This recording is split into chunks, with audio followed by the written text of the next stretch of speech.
Hi friends, எல்லாரும் நல்லா welcome to சாப்பாடுவைகள். இன்றைக்கி வந்து பீஃப் அரை கிலோ பீஃபுக்கு பீஃப் சுக்கா பண்ண போகிறோம். நம்ம மிளகுத்தூள் போட்டு வாங்க பார்க்கலாம். முதல்ல நல்லா கறியை வந்து பொடிசாக அறுத்து 10 வாட்டி மஞ்சத்தூள் போட்டு கழுவியாச்சு.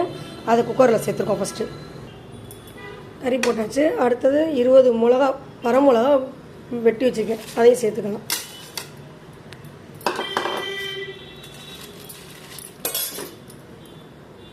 ஒரு ஸ்பூன் இஞ்சி பூண்டு சேர்த்துக்கலாம். இந்த தண்ணி நல்லா சுண்டி வரணும். லைட்டாக உப்பு சேர்த்துக்கலாம். இந்த கறியில் உள்ள தண்ணிலாம் நல்லா வத்திருச்சு. அப்போ நல்லா ஸ்மெல்லாம் போயிடும், நல்லா இருக்கும் சுக்காவுக்கு.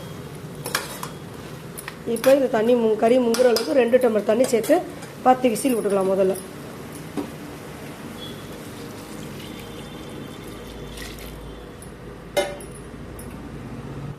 கறி வெந்துருச்சு. அதை அப்படியே குக்கர் வந்து மாற்றியாச்சு. இதுக்கு அடுத்து வந்து நம்ம மிளகு ஜீரகத்தூள் வந்து நுணுக்கி வச்சுக்கோம், 2 ஸ்பூன் அளவுக்கு, அதையும் சேர்த்துக்கிறோம்.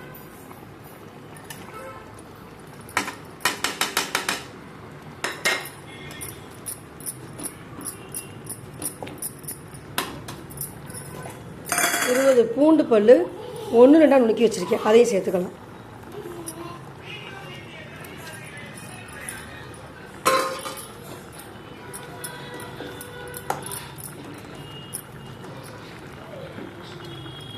நல்லா வேகட்டும். மிளகு ஜீரகத்தூள் வடை போகணும், பூண்டு வடை போட்டு நல்லா வேகலையிலே ஒரு 10 நிமிஷம் வேகட்டும். அதுக்கடுத்து 50 கடலெண்ணெய் சேர்த்துக்கிறோம். அதுலேயே நல்லெண்ணெய் சேர்க்கலாம், கடலெண்ணெய் சேர்க்கலாம். நாங்கள் இன்னைக்கு கடலெண்ணெய் சேர்க்குறோம்.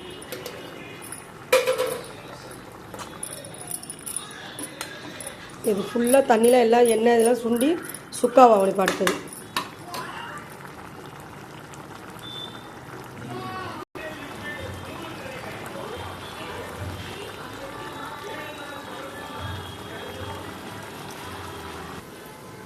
மசாலா எல்லாம் போட்டு ரெடி ஆகிருச்சு. இந்த ஸ்டேஜில் உப்பு இருக்கா செக் பண்ணிட்டு அப்படியே ஆஃப் பண்ணிக்க வேண்டியதான். பீஃப் சுக்கா ரெடி ஆகிடுச்சுங்க ஃப்ரெண்ட்ஸ். இந்த வீடியோ பிடிச்சா சப்ஸ்கிரைப் பண்ணுங்கள் ஃப்ரெண்ட்ஸ், ஷேர் பண்ணுங்கள் friends. Thank you friends, bye friends.